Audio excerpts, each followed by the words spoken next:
Hey everyone, welcome back to the channel. So we have those Tears of the Kingdom previews released at 9 a.m. Eastern as we were expected. And this was from an event that Nintendo invited different media outlets to come and play about 70 minutes of the game, I heard one person say. And I've got a link to all of these media outlets and their play footage in the description below, so make sure you check those out. But I wanted to kind of go through my thoughts here of what I picked up from these different previews and some things that I didn't know before that I know now, and maybe some debated topics that have been cleared up. Now, before you ask, we don't have any hard confirmation of any shrines or dungeons since these people were limited to just a small sandbox in the sky. However, the writer for the Washington Post stated that he had reached the entrance to what he interpreted as a sky dungeon and was asked by Nintendo not to enter it. And the sandbox seems to be the same area that we saw Enuma demonstrate playthrough footage that was released by Nintendo a few weeks ago. And Nintendo did give some stock footage to these media outlets, and they were allowed to use that in their videos, and some of them did have their own recorded video they were allowed to use. So there was some footage that was kind of repetitive between all these different media outlets, but you may still want to go check that out. And I will include some screenshots here for clarity, but if you want to see the full videos, make sure you check them out in the description below. And first I want to start with what I call the quick select menu. So you hold down L and then use the R stick in order to select the different abilities. Now, not all of these videos have been detailed just yet, and none of these new abilities were revealed in any of this footage. And I do like this kind of menu option. It makes it a quick, easy way to select the ability you want, and it sort of pauses time while you select it, so you don't have to be in a big hurry to figure out what you need to do. And the next sort of reveal that I've got from this footage is the Zone devices. Now, these are capsule devices that you're going to get out of these big gumball machine looking things.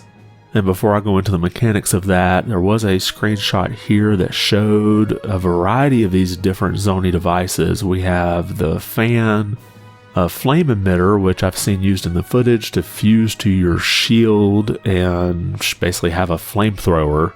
We have a portable pot that can be used for cooking, and then you have a rocket, which we've seen fused to your shield so you can boost up in the air.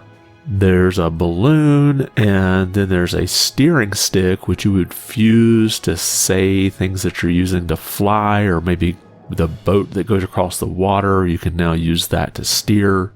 And then a battery, which I've seen fused to devices so that it makes it last a little longer, and I'll go into the whole battery thing here in a minute.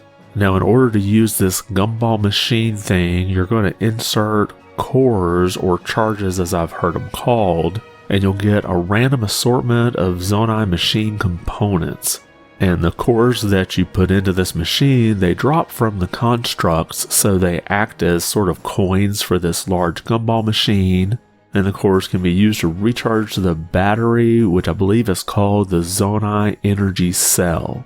And these Zonai energy cells seem to be collected on that device that we've seen on Link's hip. I sort of described it before as like a small totem device, and as you collect more of these cells, they get attached to it on these pegs that are on the side. And as we've seen with the fuse ability, you're able to fuse things together and create like vehicles to get through the world, and you will be able to save these custom vehicles that you create.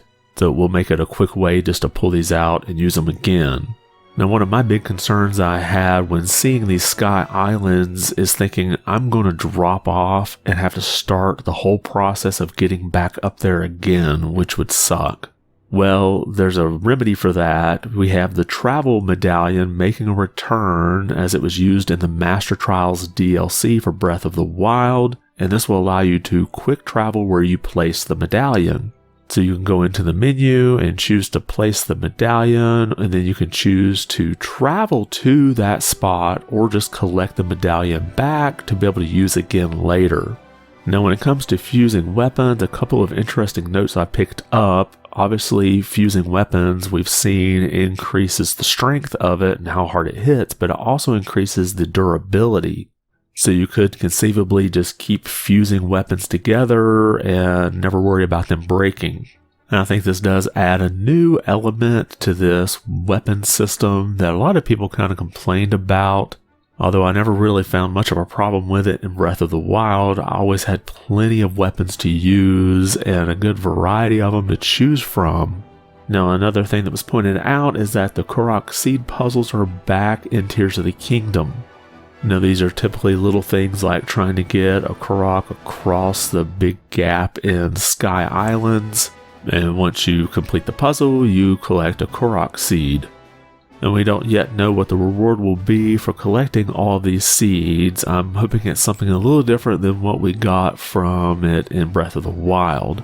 Now, if you played Breath of the Wild when it was originally released, you probably remember there was a lot of frame rate issues. Well, at least in this little sandbox demo that many of the media outlets were able to play through, they didn't seem to have any issues with frame rate. I would imagine that Tears of the Kingdom was built off of Breath of the Wild, so a lot of those issues have been resolved. However, I would not be surprised when the game gets released if there are certain areas that end up having some frame rate issues that may get addressed in a patch later. And that's the majority of the things that I picked up that was either new or kind of clarified some conflicting ideas.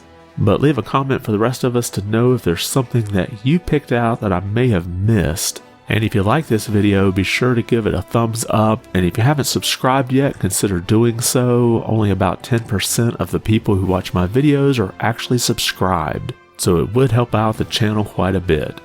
I want to thank you for watching, and be good.